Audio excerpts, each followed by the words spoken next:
Hello friends, मैं आपका mentor AK Singh और आज फिर हम अपने TGT SST की तैयारी करेंगे। और TGT SST में हम क्या देख रहे हैं, यानी TGT SST में हम देख रहे हैं हिस्ट्री का सेक्शन, यानी कि हिस्ट्री का सेक्शन देख रहे हैं। और हिस्ट्री के सेक्शन में हम क्लास 7th की NCERT देख रहे हैं, यानी क्लास 7th हिस्ट्री की NCERT देख रहे हैं, जिसमें हम दूसरे अध्याय पर पहुँच गए हैं। इस दूसरे अध्याय का नाम क्या है, यानी कि नए राजा और उनके राज्य के बारे में बताया गया।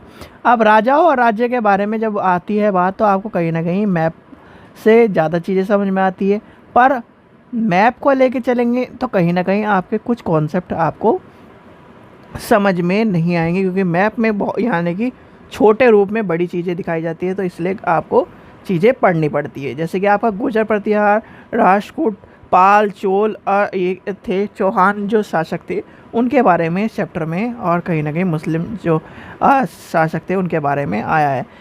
दूसरी कंडीशन है चैप्टर में कि आपको, यानी कि हिस्ट्री में जो क्लास 7th की जो हिस्ट्री की NCERT है, उसमें सबसे ज़्यादा आ रही है टर्मिनोलॉजी। और ज्योग्राफी में मैं आपको बताया था टर्मिनोलॉजी सबसे ज़्यादा पूछी जाती है, और यहीं से कहीं से क्वेश्चन आपका और हो जाता है पूरा। जैसे कि आपका है महामंडलेश्वर, यानी महामंडलेश्वर क्या है, मंडल यानी कि मंडल का महान स्वामी।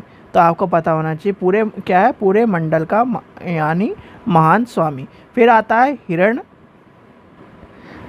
हिरण्यगर्भ, यानी कि शब्द का अर्थ क्या कहलाता है, सोने का गर्भ नामक एक अनुष्ठान किया गया था। तो क्या है, अनुष्ठान है, या आपको पता होना चाहिए। और इसका अर्थ आपसे पूछा जाए तो ये भी आपसे को पता होना चाहिए, क्योंकि इस तरह के आपको शब्दावली दे देंगे और आपसे पूछेंगे कि इसका अर्थ क्या है। ठीक है। फिर आती है एलोरा की गुफा। एलोरा की गुफा आपसे पूछी जा सकती है कि यानी कि एलोरा की गुफा 15 क्या, यानी कि 15 का एक तरह से चित्र का द्वारा दिखाया गया। ये आपको चित्र क्या है, जिसमें विष्णु को नरसिंह, यानी कि नरसिंह अथवा नर और सिंह, यानी कि पुरुष और सिंह के रूप में दिखाया गया है। और यह राष्ट्रकूट का जो कला है उसकी कृति के बारे में दर्शाता है। और ये आपको पता ही फेमस कहानी है, यानी कि प्रहलाद वाली, आपको पता ही होगी। चलिए आगे चलते हैं। महाराजाधिक राजा, यानी कि महाराज अधिराज, राजाओं के राजा। ठीक है। त्रिभुवन चक्रवर्ती, यानी कि 3 भवनों का स्वामी। इस तरह की जो टर्मिनोलॉजी आपसे पूछी जाती है, और हिस्ट्री में सबसे ज़्यादा यही आपको देखने के लिए मिलती है। ठीक है। फिर आते हैं, हम आगे चलते हैं। फिर आती है आपको ये ताड़पत्र वाली की जो कहानी है, ये आपको पहले ही बता चुकी थी, तो इसलिए मैंने इंपॉर्टेंट नहीं करी। क्योंकि ताड़पत्र और कहीं ना कहीं जो भोजपत्र थे, यानी कि ब्राह्मण क्या करते थे, अपने जितने भी चीज़ें थी, यानी कि जितने भी उनके मंत्र थे, उनकी जो चीज़ें थी, वो इस तरह की चीज़ों पे लिख देते थे। ठीक है। और कहीं ना कहीं हमारे जो सोर्सेज थे उनमें कभी आपको देखने को मिले ताड़पत्र, भोजपत्र, ये सारी चीज़ें आपको देखने की नहीं मिली। जैसे वुडन के उस पर लिखा गया होगा, बहुत सारे वुडन के उस पर देखे हैं, पत्थर पे भी मिले हैं आपको सोर्सेज में। तो आइए आपने यानी कि 6th क्लास के NCERT में कवर कर लिया था हमने। चलिए आगे चलते हैं। फिर आता है, यानी कि कश्मीर राजा के बारे में आता है। कश्मीर के राजा, यानी कश्मीर पर शासन करने वाले राजाओं का इतिहास दर्ज है, एक जो कि कल्हण नामक एक किसके ने लिखा है।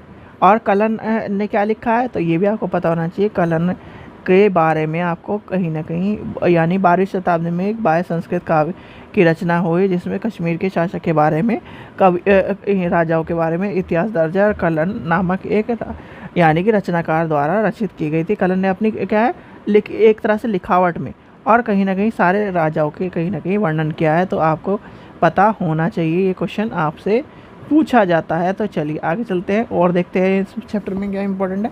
फिर आता है गुर्जर प्रतिहार, यानी गुर्जर प्रतिहार राष्ट्रकूट और पाल शासक जो वंशों के शासक थे, सदैव तक कन्नौज के लिए लड़ते रहे। ये आपको पता होगा, क्योंकि इसके ऊपर क्वेश्चन आता है कि जो कन्नौज के ऊपर किन 3 शासकों में युद्ध हुआ है। तो आपको पता होना चाहिए गुर्जर प्रतिहार, राष्ट्रकूट और पाल, यानी कि इन तीनों में लड़ाई हुई। और एक तरह से कन्नौज के ऊपर नियंत्रण को लेकर आपसी लड़ते रहे, क्योंकि एक तरह से लंबी लड़ाई थी। और तीनों पक्ष के यानी तीनों पक्ष को इतिहासकार ने क्या कहा, त्रिपक्षीय संघर्ष।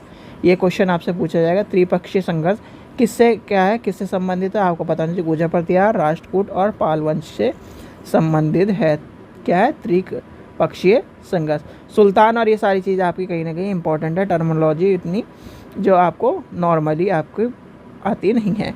वैसे भी आजकल ये एग्ज़ाम में नहीं, एक ही क्वेश्चन आता था पहले कि आपका इस यानी मंदिर के बारे में, तो ये कहीं ना कहीं अब क्वेश्चन आपका सिमट सा गया है, आपके टीजीटी एग्ज़ाम में आपको देखने के लिए नहीं मिलता।